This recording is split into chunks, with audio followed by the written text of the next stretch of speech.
All right, let's just jump right into this.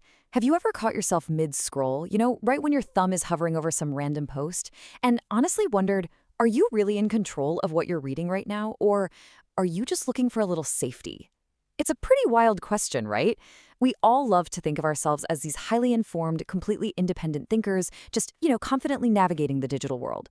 We tell ourselves we're curating our feeds based purely on intellectual curiosity, but today we're looking at some absolutely fascinating source material that suggests there's actually a deep, hidden psychological motivation driving why we binge on short-form, generic content.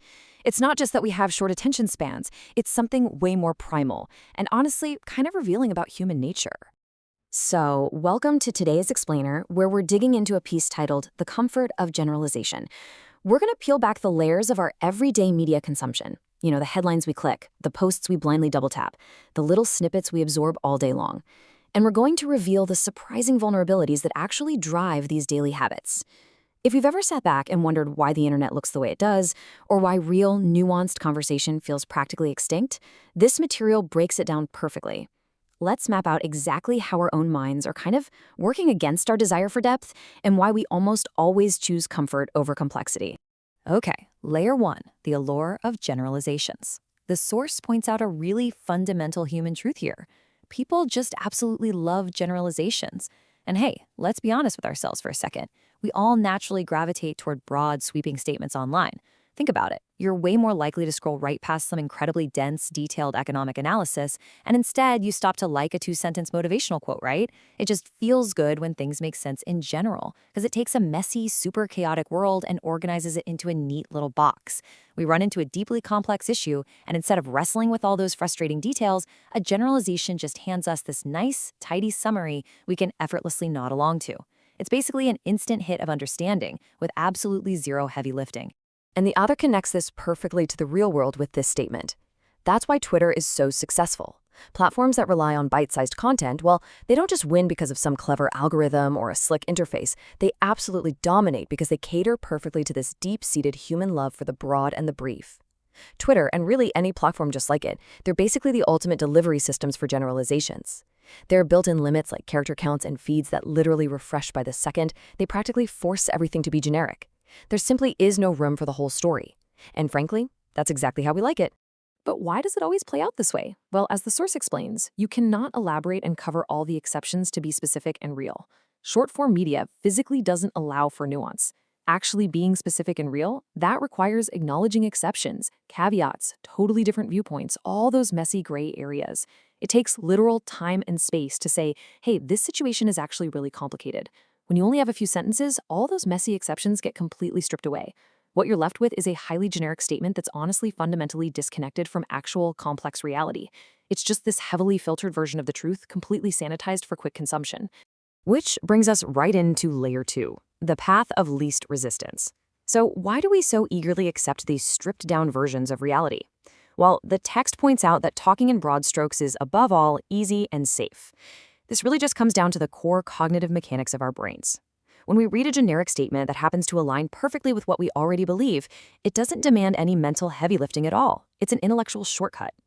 Instead of evaluating a new claim, comparing it to what we know, and actively deciding what to think, we just passively accept it. We take the path of absolute zero friction. And this is the mental trade-off we make literally every single day: generalizations versus specifics. The author notes that processing sweeping statements doesn't require us to burn up precious mental resources. It's computationally cheap for our brains. It's kind of like coasting downhill on a bike.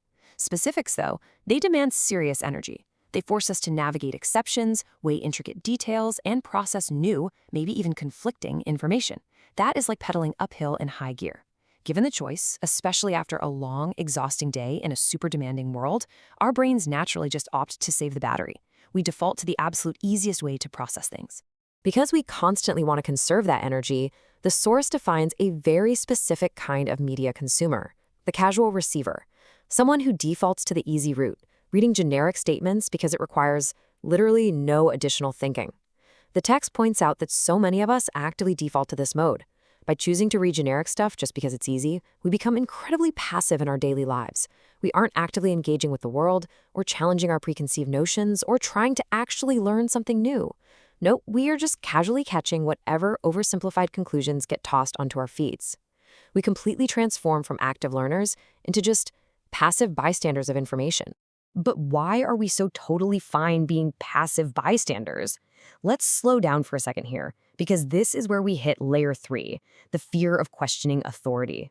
This is where the source shifts from just simple mental laziness to a much deeper, far more revealing emotional payoff. We choose not to ask for specifics. We actively choose not to demand deeper details. And why? Because, as the author states, we really want to feel safe without questioning the authority.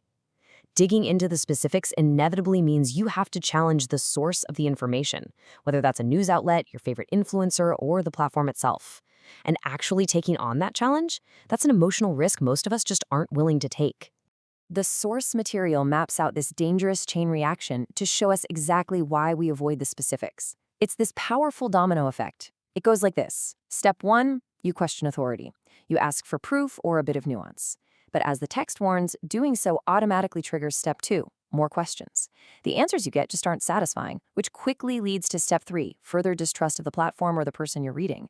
And all of that culminates in step 4, feeling entirely out of control. See, questioning authority doesn't just disrupt one little isolated piece of information, it threatens to unravel the whole sweater. It completely disrupts our overarching sense of stability.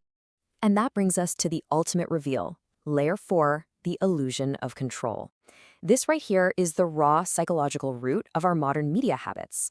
We don't just consume basic posts because we're tired or bored or distracted. We actually consume them to actively avoid that chaotic chain reaction of distrust we just talked about.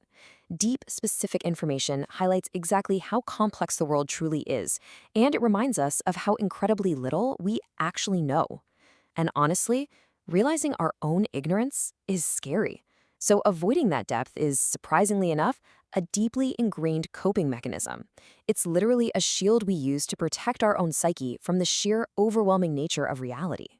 The source states this so perfectly. We love to feel that we are in control, even though a lot is not in our control. Just let that sink in for a second. It completely validates that underlying feeling we all share of living in this chaotic, unpredictable, wildly hyper-connected world. There's just so much happening out there, globally, locally, that we simply cannot manage. So we deeply, desperately crave the feeling of control. We want to feel like we've got a handle on things. And this invisible desire secretly dictates exactly how we interact with the information on our screens. We seek out content that makes us feel like we're experts in a world where, let's face it, we're largely just passengers. I really want to let this next powerful quote from the text sit with you for a moment. So we compensate our lack of control with behaviors which gives us the feeling of autonomy for that moment. Wow. The author captures such a profound human vulnerability right there. We are artificially compensating. By intentionally choosing to consume easy, general information that we don't even have to question, we literally manufacture a fleeting, temporary feeling of autonomy, just for that brief moment while we're scrolling, absorbing these bite-sized conclusions. The world makes total sense, the lines are clearly drawn, and we feel like we are the ones firmly in charge. So how exactly are we manufacturing this autonomy every single day? Well, we use some highly specific tools. We aggressively read generic statements. We deliberately avoid expending mental resources. We actively seek cognitive safety. And we absolutely positively do not question authority. Every single one of these behaviors, they aren't signs of being informed or engaged or highly educated. No, they are just tools we use to artificially compensate for a massive lack of true control in an unbelievably complex world. By sticking strictly to the surface, we're basically building a digital fortress of simplicity, just so we can feel safe from the terrifying complexity waiting right outside. Which brings us right back to where we started. But hopefully, with a totally new perspective on the hidden mechanics of our own minds. Are your media habits actually in your control? Or are they just an automated reflex designed to make you feel safe? I really want to leave you with that challenge today. Next time you're scrolling, consuming those short, sweeping statements that feel so right and are perfectly packaged, just take a genuine pause. Ask yourself if you're truly choosing to be informed or if you're just seeking the cozy comfort of generalization. Thanks for joining me for this explainer, and hey, keep asking those tough questions.